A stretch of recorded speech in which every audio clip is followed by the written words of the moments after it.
عزیزان گرامی، یہ نا اب پڑھایا چونکہ سائنس اینڈ ٹیکنالوجی پہ بات ہے تو مسلمانوں کے تو دل کو ہاتھ پڑتا ہے بھی اس کے خلاف کیوں بات کرتے ہیں۔ 150 سال کا وہ جو کابوس سر پہ بیٹھا ہے نا، وہ اس لیے پوری دنیا سے سوال جواب بھی کاشی بھائی کیا کر رہے ہیں یہ سائنس اینڈ ٹیکنالوجی کے بارے میں، یہ تو بڑی مفید ہے، اسلام بڑا پھیل رہا ہے، دنیا بڑی مان رہی ہے، ساری دنیا ہی مسلمان ہو گئی، اگلے کافر ہو رہے ہیں جی، تو یہ ساری دنیا مسلمان ہو رہی۔ مجھے تو دکھاؤ کہاں ساری دنیا مسلمان ہو رہی، کہاں ہیں لوگ اسلام کو پڑھنے والے، دنیا کہاں چلی گئی ہے؟ یہ بڑی بحث باسا۔ ان بچوں کو نے میرا مدعا ہی نہیں سمجھا۔ ابھی میں نے پچھلے خطبوں کے اندر یا ابھی تک 5 سال محنت کر کے کیا پڑھایا، اس لیے وہ جو بندہ ہے نا وہ عقل سے عاری ہے، اس کو چاہیے میرے خطبے بند کر دے سننا، پہلے میرا 5 سالہ پچھلا سنے بھی میں نے کیا مینٹلٹی بنائی ہے، کیا آپ کی ذہنیت بنائی ہے، اور کب میں نے یہ خطبے شروع کی ہیں۔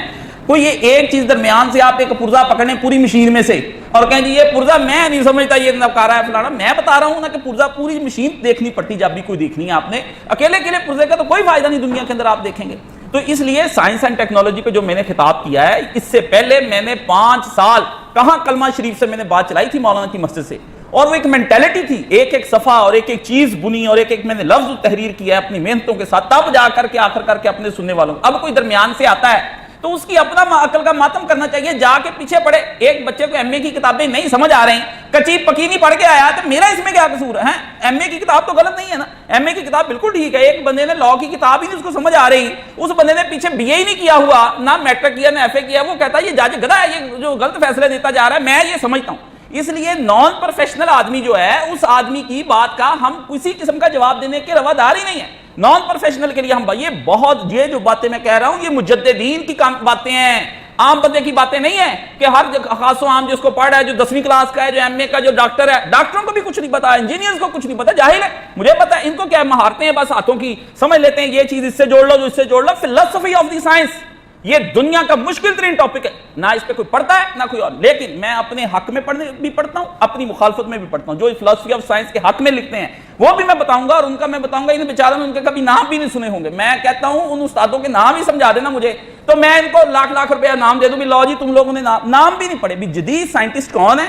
ان کو وہ وہاں کے لوگ جو ہیں اپنی یونیورسٹیوں میں بلاتے ہیں، جو بالکل پڑھے لکھے اور اپنے گھروں میں بیٹھے دماغ سائنسدان ہے نا، دماغ سائنسدان، وہ یہ جو لیبارٹریوں میں کام کرنے والا ہوتا ہے یہ تو کاریگر ہوتا ہے۔ یہ تو سمندری روڈ پہ آپ چلے جائیں آپ کو اتنا کاریگر نظر آ جائے گا، وہاں پہ مشینیں بنانے والا ٹھکا ٹھک تھوڑا تھاڑی کر رہے ہیں، یہ سائنسدان ہوتا ہے۔ اللہ اکبر بھائی، سائنٹسٹ جو فلسفی آف دی سائنس پڑھے اس کو کہتے ہیں فلسفوں کے اندر غرق ہو گئے، اپنے علوم کی علمیات کے اوپر، اس کو کہتے ہیں ایپسٹیمولوجی، انگریزی بھی میں کیا بتاؤں، وہ نام بھی اسی طرح یہ صحیح پروننسیشن نہ کر سکیں گے جو میں بتاؤں گا ان کو۔ وہ انٹولوجی، وجودیاتی بحثیں، علمیاتی بحثیں وہاں پہ یورپ میں چلی ہیں، اور نوم چومسکی اور بڑے بڑے وہاں پہ رائٹر بیٹھے ہیں جو امریکہ کے اندر وہ گفتگویں کر رہے ہیں اور اپنے لوگوں کو بتا رہے ہیں کہ ہم اس وقت تباہی کے دھانے کی طرف جا رہے ہیں، اور ہماری تہذیب ڈوب رہی ہے، اور آنے والے وقتوں میں نہ ملک ہی بچنے ہیں، جو ہم کر رہے ہیں ڈیزاسٹر ہو جانے سارے کے سارے، اور نہ ہمارے ملکوں کے اندر کسی نہ عوام کی ثقافت، روایات، جغرافیائی لحاظ سے ہم بڑی مشکلوں میں پڑ گئے۔ یعنی یہ لوگوں کو بھی چاہیے بھی صبرن جمیلہ جسے کہتے ہیں نا، بڑے تحمل سے سنتے جائیں، آخر میں کوئی نتیجہ نکالوں گا جا کر کے۔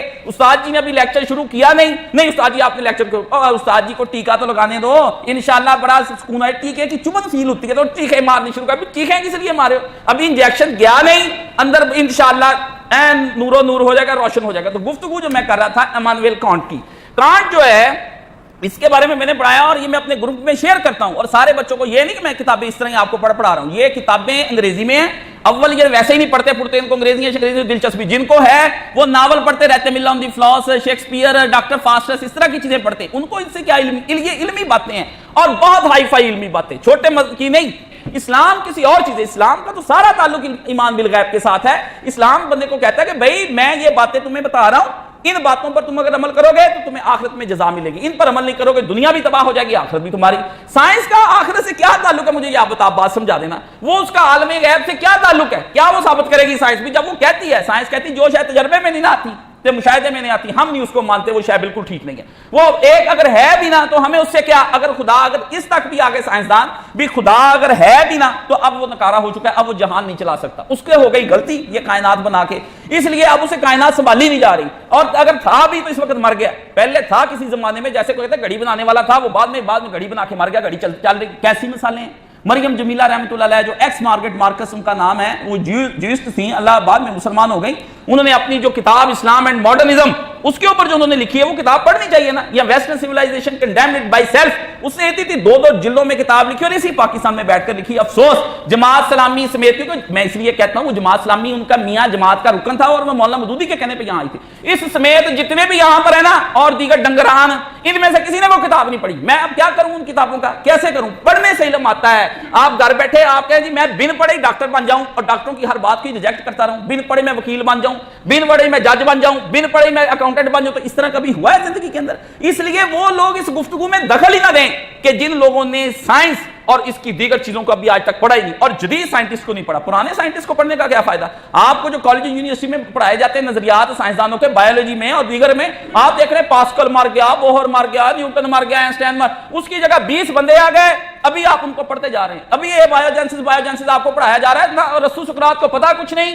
آپ دیکھیں وہ آگے اور سائنس سے مشاہدے کر کے خود ہی ریجیکٹ کر دیا. ابھی ہمارے پچھلے سائنسدان سارے غلط باتیں کہتے تھے, اب سائنس یعنی کہ آپ کو وہ 3rd کلاس نالج پڑھایا جا رہا ہے. آپ کے ایمان کا اس سے کوئی تعلق نہیں. اور باقی رہ گیا جی یہ اسلام پھیلاتی ہے.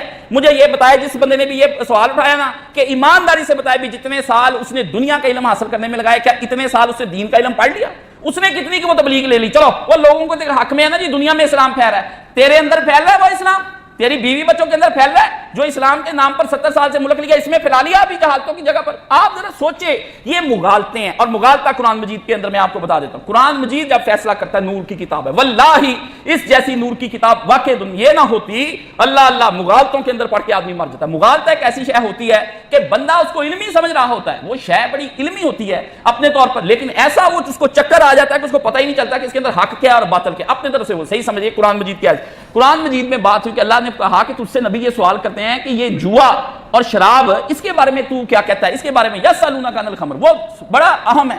اس آیت سے آپ کی ایسی چیزیں حل ہونی کہ آپ نے حیران ہو جانا ہے. فرمایا اے پیغمبر لوگ تم سے جوئے اور شراب کا دریافت کرتے ہیں تو کیا ہے, کیا اللہ نے فرمایا جملہ سننا. اور میں اب بتائیں نا جو میرے درس قرآن میں نہیں آتے ان کو میری اس کی کیا سمجھ آنی. میں کہتا ہوں میں ایک مربوط کتاب ہوں, میرا پہلا چیپٹر جس نے نہیں پڑھا وہ میرا سینٹر والا چیپٹر آخری چیپٹر بھی نہیں پڑھ سکتا. کتاب کے سب پوری کی پوری پڑھنی پڑتی. جیسے خلافت و ملوکیت کا 4تھا چیپٹر سارے پڑھ لیتے ہیں مولانوں نے مناظرے کرنے مولانا مودودی کو ہرانے کے لیے, حضرت علی عثمان کی جو پہلی 3 چیپٹر مولانا مودودی نے لکھے وہ خیر کر دی. علمی اور بہت پڑھی لکھی کتاب اور گفتگو اس کے اندر مولانا مودودی نے کی. بندے مولوی مولانے سوچ بھی نہیں سکتے وہاں تک جاتے ہوئے. وہ اگلا ٹاپک آئے گا محرم انشاءاللہ شروع کر. اللہ پوچھتا ہے کل, تو اللہ کیا کہتا ہے پیارے نبی آپ کہہ دیجئے فیہ ما اسم کبیر, یہ جو جوا اور جو شرابیں تم کہتے ہو یہ کیا تھا, یہ ذرا مسئلہ سن لے. فیہا اسم کبیر, ان کا گناہ بہت بڑا ہے, ان کا گناہ بہت بڑا ہے. اللہ پاک نے فرمایا وا منافع للناس, اور لوگوں کے اس کے اندر فائدے بھی بڑے. اللہ نے فرمایا گناہ بہت بڑا ہے اور فائدے بھی اس کے اندر بہت ہیں. وَإِسْمُهُ مَا أَكْبَرُ مِن نَفْعِ مَا, مگر ان کے نقصان سے اللہ فرماتا ہے لوگوں کے لیے, مگر اللہ نے فرمایا اس کا گناہ اکبر ہے من نفعہما, اس کے فائدے سے زیادہ گناہ جو ہے وہ اللہ کو زیادہ برا لگتا ہے. ٹھیک ہے, اب ہوتا کیا تھا عربوں کے, شراب پی لینی, پی کے انہوں نے اس کے بعد جناب تلوار پکڑ لینی اور وہاں اونٹ کھلے چھوڑ دینے, بس شلوار کے اندر تلوار کے نشے میں اس اونٹ کو قتل کر, اس اونٹ کو قتل کر, کتنے اونٹ وہ ذبح ہو جانے جو گر جانے. اپنی طرف سے یاشی کھیل کھیلنا سب نے تلواروں کے ذریعے سے, لا میں ایس اونٹ کو مار دیا, ادھر مارا, لے دوسرے اونٹ کو مار دیا, ادھر وہ اونٹ گر جانے زخمی ہو کے. تو پھر اس کے بعد ان کے بندوں نے جو ہوش والے پکڑ کے لے جانا ان کو, وہ چلے جانے اپنے اپنے خیموں میں, سردار تو غریب لوگوں نے آ کے اونٹوں کو ذبح کرنا اور اس کے بعد پکا کے روٹی کھا لینی. اللہ نے فرمایا کہنے کو اس میں تمہیں بڑا پرافٹ ہے. انہوں نے نبی کو پوچھا بھی یہ جو ہم اس قدر شراب ہے پی کے مارتے بندے, کتنے لوگوں کا فائدہ ہے؟ بڑی دنیا کا فائدہ ہے جی, اس میں لوگوں کو رزق بڑا ملتا ہے. آپ چھوڑے وہ تو کتے نے شراب پی لی اس کو مارے کوئی بات نہیں, فائدہ بڑا بہت زیادہ. اللہ نے کہا ہٹ ہٹ ہٹ, کیا بات کرتا بندہ تو ہے. اللہ نے فرمایا نبی ان کو بتا, ایک طرف اس کا گناہ ہے اور ایک طرف اللہ فرماتے ہیں کہ ان کے تم کو دنیا میں تھوڑے سے فائدے نظر آتے ہیں. ٹھیک ہے نا, لیکن اس کا جو گناہ ہے نا اس کے فائدوں کے اوپر بھاری ہو چکا ہے, حاوی ہو چکا ہے. تمہیں کیا پتا اس کے بعد اس کے نقصانات کتنے زیادہ ہیں؟ کون سی چیز دنیا کے اندر ہے جس کا نقصان نہیں ہے, فائدہ نہیں؟ مجھے سور کے اندر کیا نقصان ہے, سانپ کے اندر آپ مجھے بتائیں. دنیا کو بری شے لگتی ہے لیکن اس کے زہر سے کتنے فائدے ہوتے ہیں. تو اس طرح آپ دنیا میں سانپ ہے, سارے بندے اپنے اپنے گھر سانپ لے آؤ, ہے جی, سے بچھوؤں کے زہر سے کتنے ٹیکے بن جاتے ہیں جو مریض اسی وقت ٹھیک ہو جاتا ہے. تو سویرے سارے بندے اکٹھے کر کے نا اپنے اپنے گھر میں بچھو منگا لو, بھی سارے بندے بچھو رکھتے ہیں. بچوں کو لا کے برود, بڑی اچھی شاید جی, گورنمنٹ بندے سے گولی مار دیتے ہیں. اسی طرح انڈین آرمی کو آپ لا کے برود گھر میں بھر کے رکھ لے اچھی طرح, ہر بچے کے بیگ میں برود بھر دیں, کچھ بچوں کی گودیوں میں, ادھر جیب میں سویرے اسکولے شام جان دے ہر ایک ہاتھ برود ہاتھ پڑا. انا للہ و انا الیہ راجعون, یہ مثالیں آپ دے رہے ہیں مجھے. یار یہ کیا ہے اس امت کو ہو گیا، یہ پاگل ہو گئی یہ امت. میں یہ سمجھتا ہوں یہ اور کی اور بات. اللہ تو یہ بات کہتے ہیں نا قرآن مجید میں آپ کو یہ تو یہاں ہے اللہ نے یہاں پہ یہ تو اس کا بتایا کہ کس شے میں نقصان نہیں. اب میں آپ کو ایک اور شے کے بارے میں بتاتا ہوں، وہ بھی اللہ تعالیٰ نے قرآن مجید کے اندر جو ہے نا وہ بیان کی ہے اور وہ پڑھنے والی چیز ہے. جب نبی پاک صلی اللہ علیہ وسلم کے دور تھا اس دور کے اندر لوگ آ گئے، اللہ پاک نے قرآن مجید میں اس کے اندر بتایا کہ نبی یہ تیرے پاس آتے ہیں اور طرح طرح کی باتیں تجھ سے کرتے ہیں اور تیرے سامنے آ کر بیٹھ جاتے ہیں اور تیرے پیچھے بعد میں تیری برائیاں کرتے ہیں اور پھر تیرے خلاف بات وہاں بڑے بڑے کام چلاتے ہیں آپس میں بیٹھ کر. تو اللہ تعالیٰ یہ قرآن مجید میں بیان ہوتا ہے، وہ اس کا بیان فرماتے ہیں. اللہ پاک کیا کہتے ہیں؟ اللہ نے فرمایا ان لوگوں نے کیا کر دیا، انہوں نے پھر ایک مسجد بنائی، مسجدن زرارن، ایک مسجد کی بنیاد رکھی. والذین اتخذوا مسجدن زرارن وکفرا وتفریقا بین المؤمنین وارصادا لمن حارب اللہ ورسولہ من قبل، اور ان میں سے ایسے بھی ہیں جنہوں نے اس غرض سے مسجد بنوائی کہ ضرر پہنچائیں اور کفر کریں، مومنوں میں تفرقہ ڈالیں، جو اللہ اور اس کے رسول سے پہلے جنگ کر چکے ہیں ان کے لیے گھات کی جگہ بنائیں اور قسمیں کھائیں گے کیا وَلَا يَحْلِفُنَّ إِنَّا أَرَدْنَا إِلَى الْحُسْنَى، قسمیں کھائیں گے کہ ہمارا مقصود تو صرف بھلائی تھا. وَاللَّهُ يَشْهَدُ إِنَّهُمْ لَكَاذِبُونَ، لیکن خدا گواہی دیتا ہے کہ یہ جھوٹے. مسجد بنائی کس کام کے لیے؟ قسمیں کھا گئے، حلف دے دے رسول پاک صلی اللہ علیہ وسلم کو آ کے بھی ہم حلف دیتے ہیں کہ ہمارا مقصود تو یہ ہے کہ ہم آپ کی بلائی. اللہ نے کہا نا، ان کے ارادے یہ ہیں کہ ایک مسجد بنائی ہے اور مسجد ضرر پہنچانے کے لیے بنائی ہے اور کفر پھیلانے کے لیے اور تفریق مومنوں کے لیے کہ تاکہ یہ خدا اور رسول کے ساتھ جو جنگ کر چکے اب ایک نئی گھات بنا کے نا مسجد اندر سے نظر آئے، اندر وہ پوری چھاونی بنی ہوئی ہو مسلمانوں کے خلاف اور کام چک کر. یہ ہے آپ کی سائنس اینڈ ٹیکنالوجی جو دیکھنے میں اللہ مسجدیں تک گرانے کا کہہ دیتا ہے کہ ایسی مسجد جس مسجد کا یہی پتہ چل جائے کہ اس کے اندر یہ کچھ ہے. یعنی خیر کی جگہ آپ الٹا کہیں نہیں مسجد صحیح سی، حضور نے وہ نہیں، وہ گرانی چاہیے تھی، مسجد مومنوں کو بدلنا چاہیے تھا، ان کو تبلیغ کرتے رسول پاک. کیا بات آپ کرتے پھرتے ہیں. اور بھائی دنیا کے اندر کوئی چیز ایسی نہیں ہے جس کے اندر فائدے نہ ہوں اور جس کے نقصان بھی نہ ہوں، یہ ایسی. لیکن اللہ نے جو کلیہ قرآن مجید میں بیان فرما دیا کہ وہ اس کا گناہ زیادہ ہے، فائدے اس کے کم ہیں. اس لیے یہ ٹیکنالوجی جس کے ذریعے سے آپ دین حاصل کرنا چاہتے ہیں یا جس کے ذریعے سے آپ چاہتے ہیں کہ پوری دنیا کے اندر اسلام پھیل جائے یا آپ کہتے ہیں کہ یہ قطعی چیز ہے، یہ قطعی چیز ہے. میرا مدعا پہلا یہ ہے کہ ہم سب کو یہ چاہیے کہ سائنس وحی کا مقابلہ نہیں کر سکتی. وحی کا پیراڈائم اور ہے، سائنس کا پیراڈائم اور ہے. سائنس قطعی نتائج آپ کے سامنے نہیں پیش کرتی، وہ کہتی بھئی میرے نظریے بدلتے رہتے ہیں، میرے پہلے اساتذہ کچھ کہہ گئے، میرے اب کے اساتذہ. لیکن نبی محمد صلی اللہ علیہ وسلم سے 4000 سال پہلے، 3000 سال پہلے، 2000 سال پہلے جو ابراہیم علیہ السلام کہتے تھے وہی نبی محمد صلی اللہ علیہ وسلم نے کہا. جو آدم کہتا، جو نوح کہتا اور وہ صدیاں پہلے بات کر گئے وہی اللہ پاک نے. اور اس کے لیے سورہ الاعراف نکال کے پڑھنی ہے. اللہ نے فرمایا دکھاؤ کہ نبی کسی جگہ پر بھی جا کر کے پوری دنیا کے اندر ایک ہم زبان ہے، وہ دنیا کے آئے مختلف خطوں میں ہیں، ملاقاتیں نہیں ہوئی، صدیوں کا فرق تھا، فاصلوں کا فرق تھا، علاقے دور دور تھے، لیکن سب کی آواز ایک تھی کہ کونوا عباد اللہ، اللہ کے بندے بن جاؤ، ولا تشرک باللہ، اللہ کے ساتھ شریک نہ کرنا، اتبعونی، ہماری تم پیروائیاں کرو، آؤ اللہ، یعنی انفروا فی سبیل اللہ، اللہ کے راستے میں نکلو، دو اللہ کے راستے میں. یعنی نبیوں کا پیغام ایک سا ہے. یہ مختلف دوروں میں ہوئے ہیں اور یہ مولانا مودودی رحمۃ اللہ علیہ نے جو کتاب لکھی نا دینیات، میں کہتا ہوں اس سے اعلیٰ کتاب ہی شاید کوئی ہو. افسوس کسی کو پڑھنے کا وہ موقع نہیں. بڑی کتابیں لوگ مجھ سے آ کے پوچھ رہے ہیں بھی کیسا کتاب بتاؤ. کتاب میں نے خاک پتہ نہیں.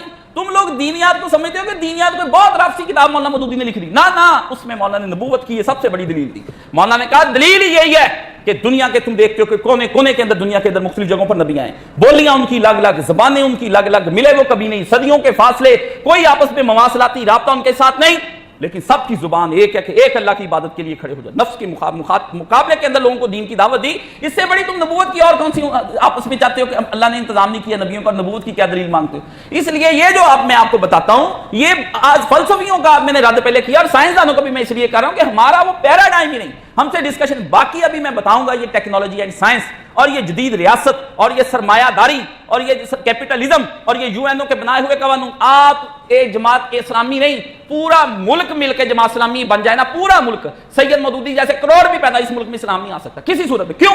آپ یو این او کو جو لکھ کے دے کے آ گئے ہیں نا، جب پاکستان آپ نے بنایا تھا جو کامن ویلتھ پہ آپ کے سائن ہو گئے اس صورت میں آپ اس ملک میں کسی صورت میں اسلام نہیں لا سکتے. اس لیے یہ ٹاپک جو معجزات والے ہیں جو میں آگے بیان کروں گا اور وہ سائنسدان کی دماغ میں نہیں آ سکتے یہ ساری چیزیں. وہ کیسے سمجھ سکتا ہے نبوت کیا چیز؟ نبوت ایک ڈیفرنٹ چیز ہے، وہ سمجھ ہی نہیں آ سکتی. وہ جہاں سے آتی ہے وہ سپر نیچرل آتی ہے. وہ انسان سے ڈسکس وہ باتیں کرتی ہے جو اس نے دیکھی نہیں، وہ کچھ نہیں نظر آ رہا ہوتا لیکن وہ کہتی دیکھ لو میں تمہیں یہ کہہ رہا ہوں کہ تم لوگوں کے ساتھ یہ ہوگا اور یہ چیز سب. اب کہتے ہیں جی وہ شاید نبی پاک ہمیں بتا کر جاتے. نبی پاک تمہیں اس سے بڑی اور باتیں کیا بتاتے کہ دجال آ کے لوگوں کے ماں باپ زندہ کر دے گا. وہ سائنس اینڈ ٹیکنالوجی ہوگی اور کیا ہوگا. آپ نے فرمایا کوئی اس کے پاس نہ جائے دجال کے. اگر کوئی مومن یہ دعویٰ رکھتے ہو کہ میں مومن ہوں اور ایمان کا بڑا دعویٰ لے کر جائے گا، سرکار نے فرمایا وہ وہاں سے لوٹے گا تو کافر ہو کے لوٹے گا، کافر ہو۔ کوئی ایمان کا دعویٰ، ازمائش پڑ جانی بہت بڑی، آپ پر سائنس ہے ٹیکنالوجی کی ازمائش پڑ گئی، آپ کو وہ چکا چوند اتنا کر کے دکھا دیا اور آپ کو پتہ ہی کوئی نہیں سائنس کا۔ وہ جی دنیا کے اندر اتنے لوگ مریض ٹھیک ہو رہے ہیں، وہ جی اتنی غذائیں، آپ کو کیا پتا، پہلے آپ کو مریض بناتے پھر آپ کو ٹھیک کرنے لگ جاتے ہیں۔ یہ کس نے مریض بنایا، یہ سوال پہلے اٹھاؤ، یہ انہوں نے تم کو پہلے مریض بنایا پوری دنیا کے اندر۔ آپ دیکھیں کس طریقے سے، آپ مجھے یہ سمجھائیں، یہ سائنس کے آپ کہتے ہیں یہ گرمی کیوں بڑھ گئی، مجھے آپ بتا دیں، آپ تو فریج ایئر کنڈیشن یہ لگاتے ہیں، یہ آپ کو سمجھ نہیں آتی۔ اللہ تعالیٰ نے یہ موبائل فون، یہ جتنے بھی فطری مظاہر ہیں جن کو آپ اپنی زندگی کی ضروریات بنا کر، ضروریات نیڈز بنا لی ہیں، اب آپ اس کو لگژری نہیں گنتے، نہ اس کو آپ کمفرٹس گنتے ہیں، اب آپ کہتے ہیں یہ نیڈز ہو گئی۔ پہلے انسان کی نیڈ نہیں یہ تھی، پہلے اور چیزیں نیڈ ہوا کرتی تھی، ضروریات زندگی 4-5 تھی، تو ضروریات زندگی کے لیے دعا مانگتے وقت آپ کہتے ہیں یا اللہ گرمی کم ہو جائے۔ اس وقت آپ مجھے یہ بتائیں کس طرح گرمی کم ہو جائے گی، مجھے بتائیں نا، گرمی تو آپ نے پیدا کی ہے، کس طرح گرمی آپ پیدا، آپ کس طرح دعا کر، گلوبل وارمنگ بڑھ رہی ہے، گلیشیئر پگھل رہے ہیں، ملک ڈوب رہے ہیں، اتنے طوفان آ رہے ہیں، وادیاں ڈوب رہی ہیں، آپ ادھر دعا کریں کہ یا اللہ ہماری گرمی کو کم کر دے۔ کس طرح کم کر دے، خرابی تو تم نے پیدا کی ہے سب سے زیادہ، ریفریجریٹر کے ذریعے سے، ایئر کنڈیشنوں کے ذریعے سے، آپ نے CFC جو ہے وہ سارا اس کا توڑ دیا ہے، اور 200 سال سے آپ آلودگی پھیلا رہے ہیں، اوزون کی لہر آپ نے تباہ کر کے رکھ دی ہے، اور پوری دنیا کی جو گرمی ہے وہ شدت حد سے زیادہ اختیار کر گئی۔ 2 صدیوں میں چند فیصد لوگوں نے شروع میں ایئر کنڈیشنوں کے مزے لیے، اب ایئر کنڈیشنوں کے مزے وہ چند فیصد نے تو لے لیے، اب گھر گھر لگ گیا۔ اس طریقے سے اب برف پگھل رہی، پانی کی سطح بلند ہو رئی ہے، اور اس صدی کے نصف تک ہزاروں شہر ڈوب جائیں گے۔ یہ 2050 تک ہزاروں شہر، آتا نہیں کبھی سونامی آ رہا ہے، کبھی کوئی علاقہ ڈوب رہا ہے، کبھی کوئی، ہزاروں شہر، اور ماحول میں شدید گرمی آ رہی ہے، آپ چپ کر کے آرام سے بیٹھے، نہیں دعا کرو جی اب مولوی صاحب اللہ گرمی گھٹ کر دے۔ اپنے ہاتھوں سے یہ ویسے ہی ہے جیسے ایک لڑکے نے قتل کر دیا اپنے ابے کا، ہاں جی، قتل کر کے عدالت میں چلے گئے، عدالت نے اس کو کہا اس کو سزائے موت دی جائے، اس نے ابے کا قتل کر دیا، رونے لگ گیا۔ جج صاحب کہتے روتے کیوں، کہتا مجھ پہ رحم کریں۔ انہوں نے کہا کس بنیاد پر رحم کروں، کہتا جی میں یتیم ہوں۔ تو سمجھ آئی، کہتا میں یتیم ہوں، انا للہ و انا الیہ راجعون۔ کو دماغ میں چلا، ابا پہلے مارا، قتل کر کے عدالت سے کس پہ مانگ رہا ہے، رحم کی اپیل کر رہا ہے، یتیم ہوں، مجھ پہ یتیم پہ رحم فرمایا جائے۔ اللہ اکبر، تباہیاں کائنات کی اتار دی، بیڑے گرک ان ٹیکنالوجیز کے ذریعے سے کر دیے، تو رحم پر خدا سے تم کہتے کہ خدا ہمیں بخش دے اور معاف کر دے۔ خدا کہتا جس ٹیکنالوجی کے ذریعے سے تم نے گاندھی گند پھیلا دیا ہے، اور پوری دنیا کے اندر، آج میں پڑھا تھا چائنا کا کہ اس نے کہا یار وہ پریشان ہو گئے کہ یار ہمارے یہ پورے ملک کے اندر 4000 میٹر گہری ایک وادی تھی جس کے اندر وہ کوڑا ڈمپ کرتے تھے، اب وہ بھر گئی ہے، وہ پریشان بیٹھے کہ اب وہ وادی کو کہاں پہ کوڑا لے کر جانا ہے۔ آپ کو پتہ ہی کچھ نہیں، یقین جانے آپ کو صرف یہ نا نواز شریف جیل چلا گیا، مریم پھڑی گئی، فلانے کے ساتھ دوڑ گئی، عمران خان ہوتے چلا گیا، یہی آپ کے کنجر خانے ہیں، اور آپ کو کوئی فرصت نہیں۔ اور دینی جماعتیں بھی آپ کو پتہ ہی نہیں کہ دنیا کے اندر کن چیزوں کے ذریعے سے چینجنگز آ رہی ہیں، کس طریقے سے ملک تباہ ہو رہے ہیں۔ ملکوں کو اخلاقیات کے علاوہ ملکوں کی عیاشیاں اور افادیت پسندی اور اپنے جسم کی لذتیں، اپنی اجتماعی یہ کیا ہے، اس عہد کا المیہ کیا ہے کہ ہر فرد اپنی انفرادی لذت اور ذاتی جنت کی تعمیر، تشکیل اور تخلیق، 3 کام ہیں۔ ہر بندہ 2 چیزیں چاہ رہا ہے، کیا چاہ رہا ہے کہ اپنی ذاتی لذت اور اپنی جسم کی لذت اور ذاتی ایک جنت گھر بنانا چاہتا ہے ہر کوئی آدمی، اور اس کی تعمیر کر رہا ہے اور اس کو بنا رہا ہے، اس کو تخلیق کرنے کے لیے اس دنیا کو مل کے سارے اجتماعی طور پر جہنم بنا رہے ہیں۔ کلے کلے کی جنت تے کٹھے ہو کے جہنم۔ اللہ اکبر، اللہ اکبر۔ آپ ذرا سوچیں صحیح، کر کیا رہے ہیں آپ؟ یہ ہے اس دور کا سب سے بڑا المیہ۔ ہر فرد اس کو کیا کہہ رہا ہے کہ میری پرسنل پیراڈائز ہونی چاہیے، اور کلیکٹیولی کیا ہوگی، وہ ہل ہوگی، ایک جہنم ہوگی۔ ہم ایک فرد کی، یہ ہے مولانا مودودی کے سامنے آ گیا سوال بھی، یہ سارے کہتے ہیں بھی مذہب ایک پرائیویٹ معاملہ ہے۔ مولوی صاحب کہتے ہیں بھی مذہب اگر پرائیویٹ معاملہ ہے تو اس کا مطلب سب کا الگ الگ خدا ہے۔ انہوں نے کہا ہاں جی سب کا الگ الگ خدا ہے۔ انہوں نے کہا یہ کیسا خدا ہے بھی، سب کا تو الگ الگ خدا ہے پر اکٹھے ہو جائے تو کسی کا خدا نہیں ہے۔